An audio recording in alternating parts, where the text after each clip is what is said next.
très bon. Bonjour. Bonjour.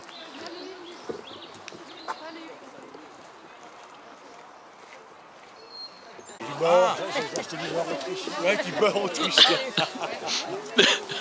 C'est à l'époque. Alors, Tête-toi, il filme. Tête-toi. Il dit bonjour maman. Qu'est-ce que tu veux? On va mettre sur les bancs bleus. Ah. oui, mais...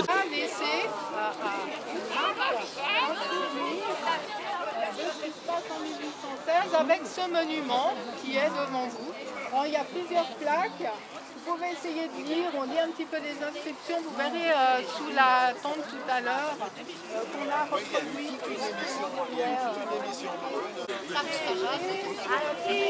Est-ce que quelqu'un a mes... Alors, des tableaux des différentes batailles. Alors, on sait qu'il a demandé une autorisation qui lui a été refusée, mais il semble qu'il ait bien quand même construit cette tour. C'est en bois avec un socle assez important en béton. Enfin, au niveau sécurité, c'était pas vraiment ça. Donc, cette tour a duré un certain temps et après a été détruite. Ici, eh bien, vous êtes toujours en territoire suisse. À la Route du Nord.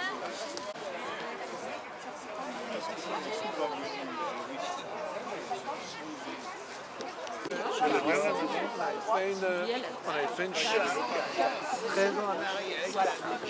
13 ans. On va y perdre en 25 ans, ça fera 38 ans qu'on nous rappelle ce que les autres nous dit à 13 ans, parce qu'il y avait des Les bâtiments que vous voyez aujourd'hui, c'est la France, mais à l'époque, ça reste savoyard, mais ici, ça devient genevois, ça va devenir suisse. Voilà l'autre. De voir son domaine coupé en deux.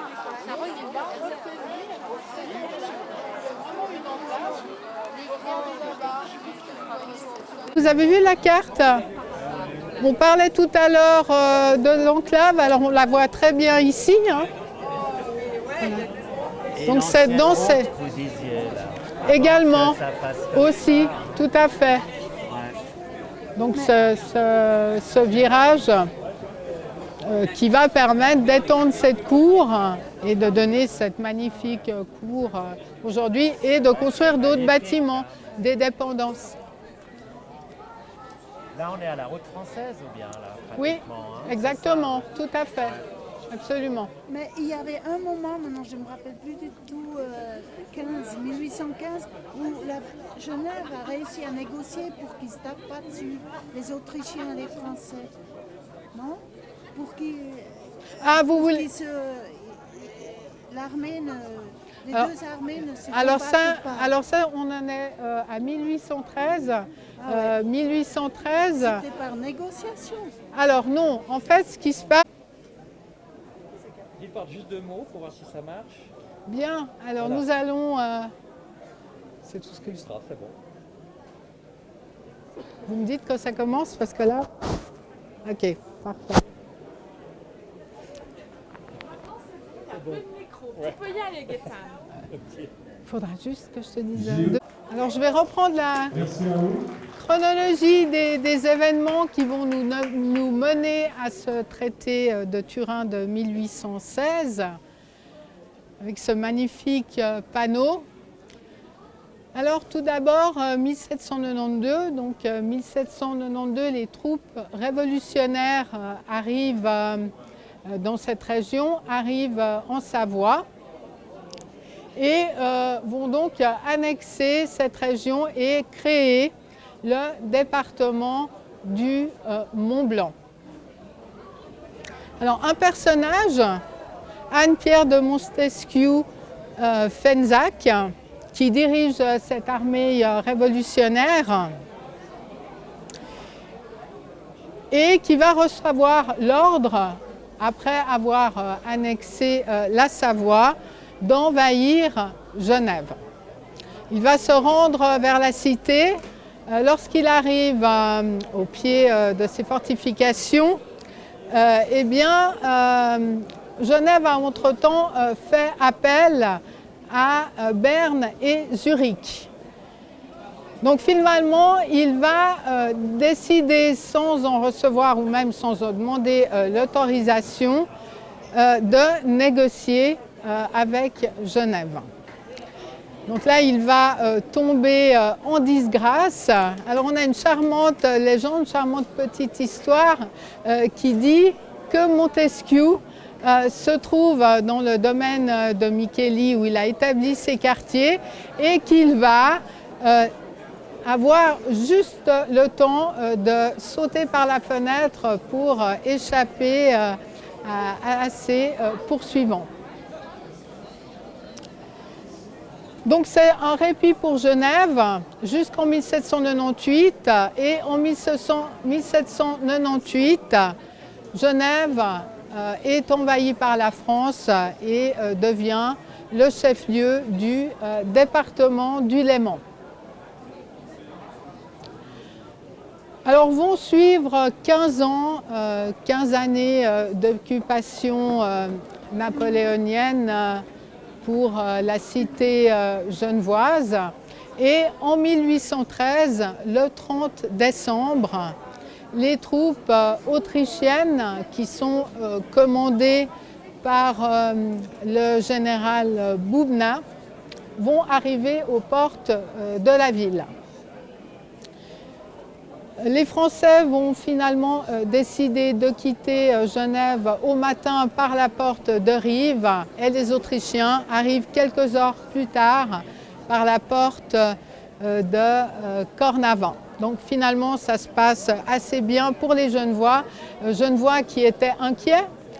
On savait que ces Autrichiens n'étaient pas loin. Alors qu'est-ce qui allait se passer?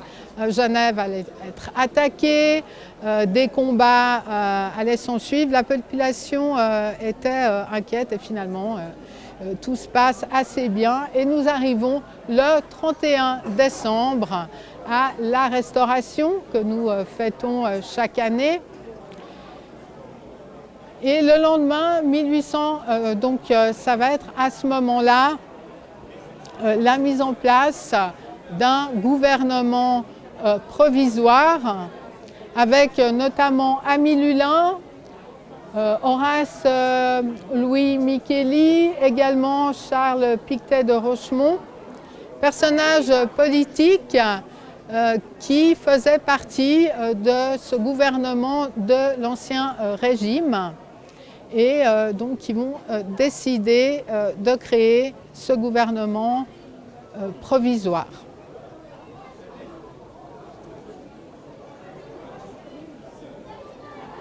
Alors la question qui va se poser à partir de ces premiers jours de 1814, que va devenir Genève? Genève qui était une cité-État. En ce début du 19e siècle, eh bien, c'est plus tellement d'actualité. Alors finalement, décision qui est prise, qui est plutôt orchestrée par les Alliés, par les vainqueurs de Napoléon, c'est que Genève eh bien, devienne un canton suisse. 1814, c'est le premier traité de Paris. Les Alliés se trouvent donc dans la capitale. C'est la Restauration qui est orchestrée par Charles Maurice de Talleyrand-Périgord, qui va donc former le nouveau gouvernement. Napoléon Bonaparte est déchu, on va l'envoyer donc à l'île d'Elbe. Et c'est Louis XVIII qui va remonter sur le trône, c'est le retour de la monarchie en France. Traité de Paris, donc Charles Pictet de Rochemont va se rendre à Paris où il représente Genève et c'est le début des négociations en ce qui concerne l'entrée de Genève comme nouveau canton helvétique.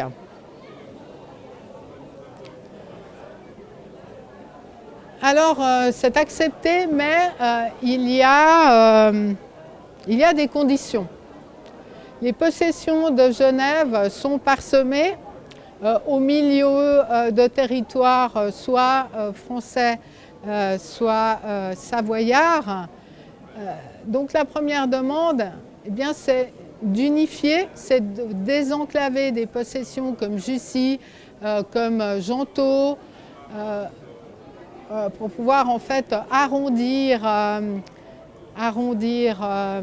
ces frontières, et c'est surtout d'obtenir une frontière terrestre avec la Suisse, ce qui n'est pas le cas jusqu'en 1814.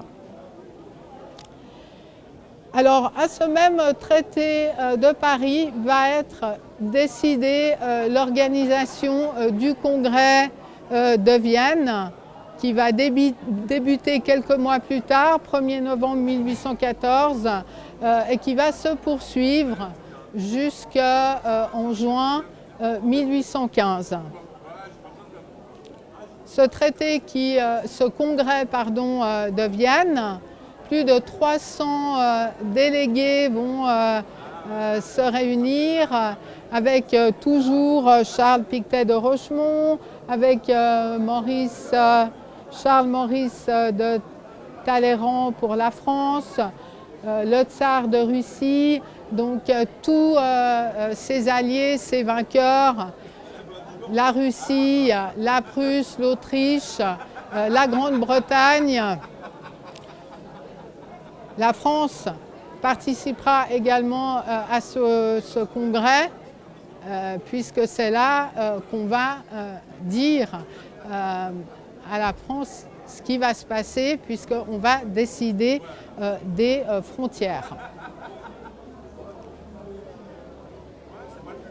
Alors Charles Pictet de Rochemont, il est envoyé par Genève, mais également par la Confédération. Et finalement, eh bien, on va négocier également la neutralité perpétuelle de la Suisse et l'inviolabilité du territoire. Donc pourquoi Genève va devenir suisse?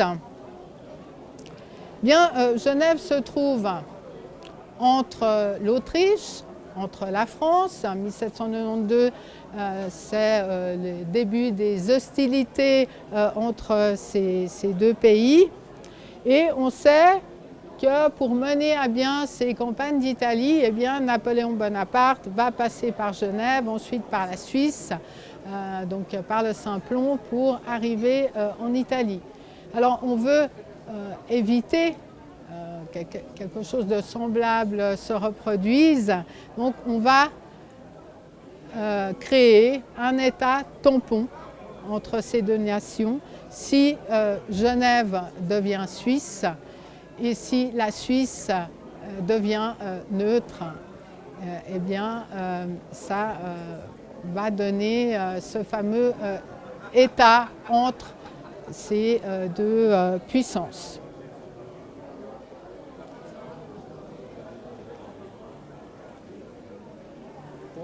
C'est suffisamment traité. Qu'est-ce que je dois rajouter? Vous voulez faire une conclusion peut-être? Alors, il faut que je réfléchisse à ce que je vais dire.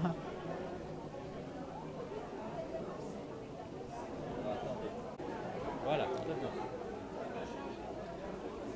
Alors, en ce qui concerne, pour que Genève devienne suisse, devienne ce nouveau canton helvétique, pour unifier son territoire et pour avoir une frontière terrestre avec le canton de Vaud, eh bien, Genève doit récupérer des communes françaises et des communes savoyardes. Alors, le deuxième traité de Paris, après la conclusion du congrès de Vienne, eh bien, c'est la remise par la France de certaines communes, donc d'une partie du pays de Gex. Les communes de Versoix, de Collet-Bessy, donc de Prégny, de Meyrin, de Vernier et du Grand Saconnet, ce qui va permettre d'avoir un couloir pour rejoindre le canton de Vaud. Et Pictet de Rochemont va également négocier une zone franche.